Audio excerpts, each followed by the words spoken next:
conjunto de leis ao qual nosso país está submetido recebe o nome de ordenamento jurídico. É o que dita as ordens do nosso país. E de todas essas leis, a mais importante é a Constituição Federal. Essa é a maior lei de todas e é ela que define como funciona tudo que está abaixo dela. Se o Brasil assina um tratado internacional na ONU para trazer uma lei de fora para dentro, é a Constituição que define em que lugar do nosso ordenamento jurídico essa lei vai entrar. Também é a Constituição que diz quem é brasileiro e quem não é, quem pode concorrer ao cargo de deputado, ao cargo de senador, ao cargo de presidente da República. Se o ordenamento jurídico é um jogo, a Constituição é o grande manual de instruções que define como tudo que está abaixo dela vai funcionar, e ela faz isso através das regras de competência. A Constituição divide os poderes entre executivo, legislativo e judiciário.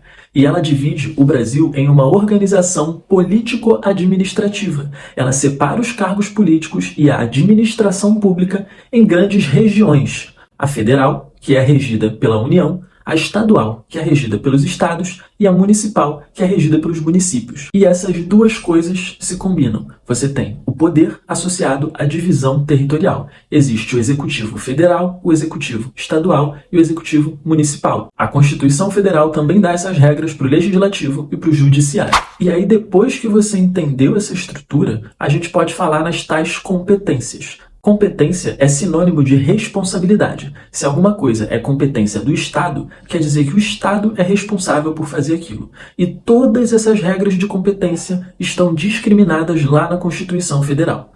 Exemplo, o Legislativo tem a competência para legislar, para criar leis. O Judiciário tem a competência para julgar e o Executivo tem a competência para executar as leis e os julgamentos proferidos pelos outros poderes. O Executivo também tem a competência para administrar de maneira geral.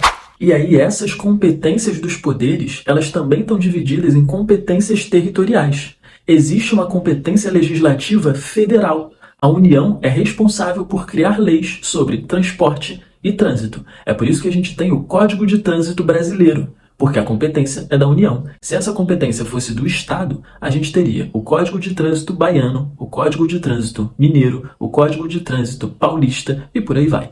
Só que ao mesmo tempo em que a União tem a competência para legislar sobre trânsito e transporte, tem outras matérias, é assim que a gente chama esses assuntos, matérias, tem outras matérias que são competência dos estados. Por exemplo, são os estados que criam as leis sobre o transporte intermunicipal, o transporte entre os municípios. Faz sentido, porque esses municípios estão dentro do Estado. Agora, os assuntos que sobram, os assuntos de interesse local, por exemplo, as linhas de ônibus que circulam dentro do município, isso é competência municipal. A gente chama isso de competência residual. O resíduo, o que sobra das outras competências, acaba ficando como competência do município. Como a nossa Constituição tem muitos detalhes, na hora de você estudar, você não pode estudar muita coisa para depois fazer questões sobre tudo de uma vez, senão você vai se confundir.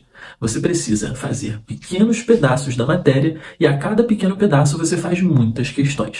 Estudou nacionalidade, quem é brasileiro e quem não é, faz 50 exercícios disso. Estudou organização do poder judiciário, faz mais 50 questões disso. E a cada pequeno bloco da matéria, você vai fazendo um monte de questões, porque é aí que você vai fixar aquele conteúdo e ter certeza se você aprendeu ou não. Quanto mais detalhes uma matéria tem, maior é o número de questões que você precisa fazer e mais dividido tem que ser esse estudo. Então você estuda um pedacinho muito pequeno e faz muitas questões. É assim que você vai vencer a sua dificuldade em direito constitucional.